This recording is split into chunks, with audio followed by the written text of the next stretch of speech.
ladies and gentlemen.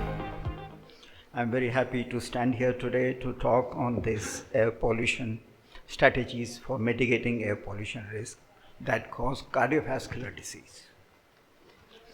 With the time, we all wanted economic progress, the comfort of life, and everything comes at a cost. Nothing comes free. So we went for industrial revolution. We went for a good life. At the cost of that, we forgot to create a good ecological balance for the environment. And because of that, now we are breathing unhealthy air, which is leading to cardiovascular disease.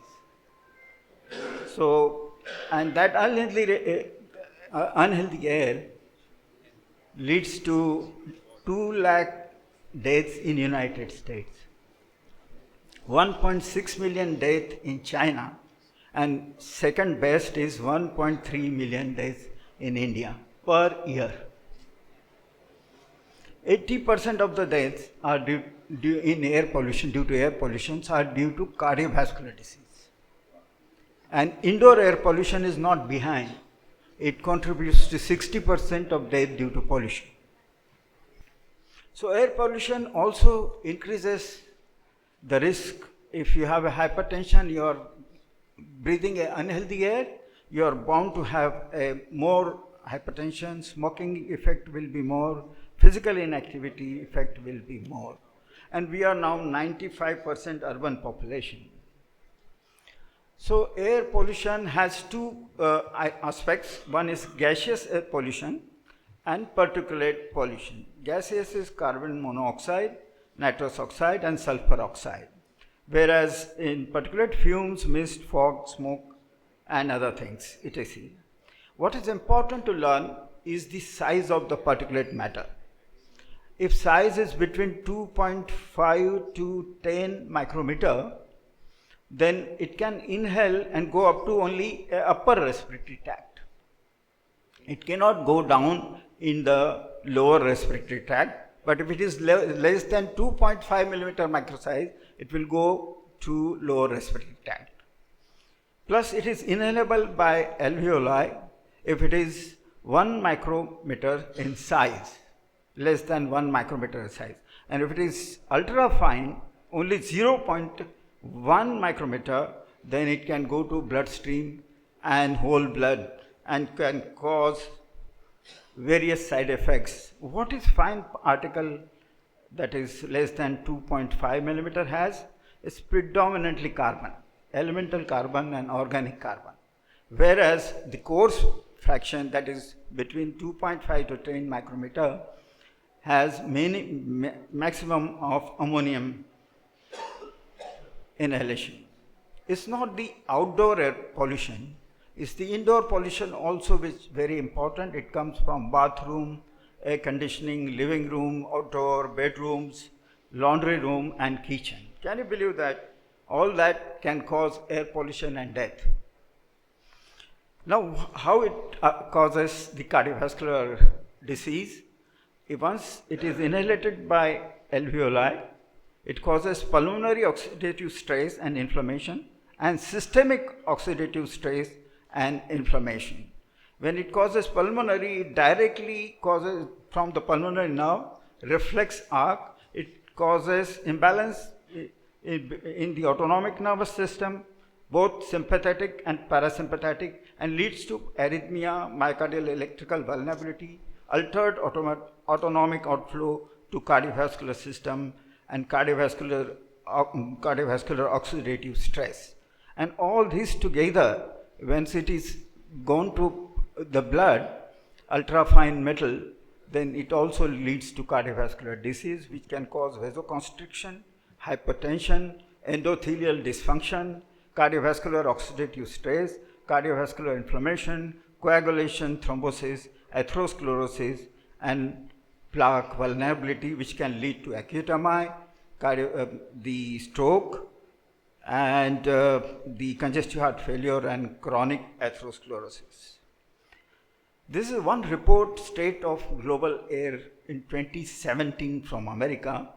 A very interesting report. It says that if in the world in 2015, 4.2 million premature deaths occurred due to air pollution. As many as 92% of the world's population breathe unhealthy air.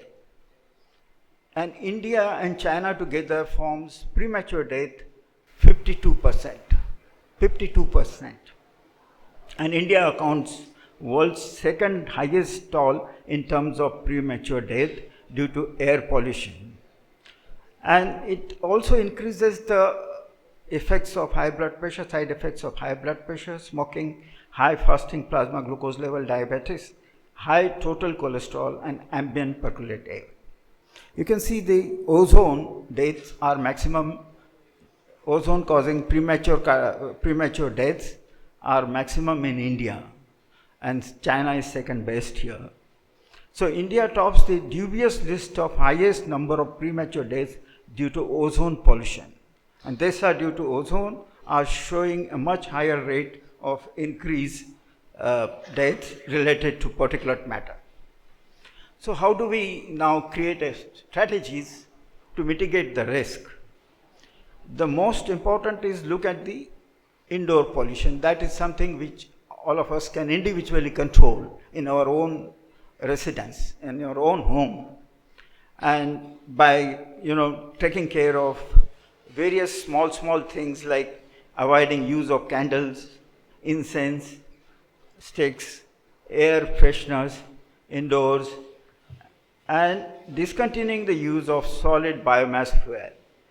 Using chimney is very important when you are cooking to prevent particulate matter.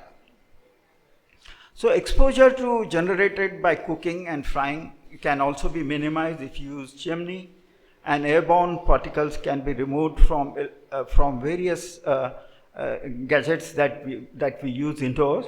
And vehicular pollution is something we need a classical from the government. All the actions needs to be done by government through the legislation. The eliminating tobacco smoke might have been a robust effect on indoor pollution. Management strategy is difficult to control, and at an individual level, exposure can be reduced by individual choices to diminish the impact of air pollution causing cardiovascular death.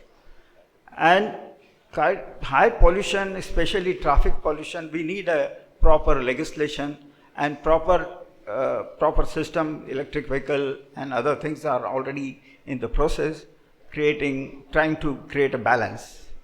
So because of the residential proximity to the roadways, air pollution is more at home sometime.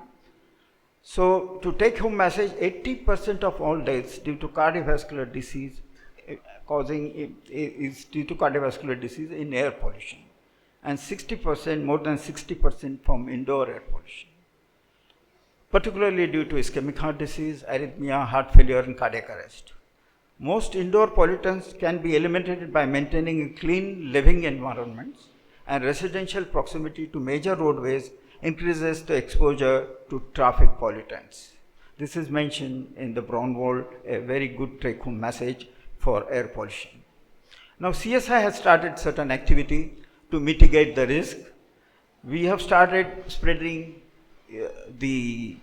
holding the scientific session, like today we have this scientific session, particularly to mention air pollution, a global, so that we can take input from global leader on this particular aspect.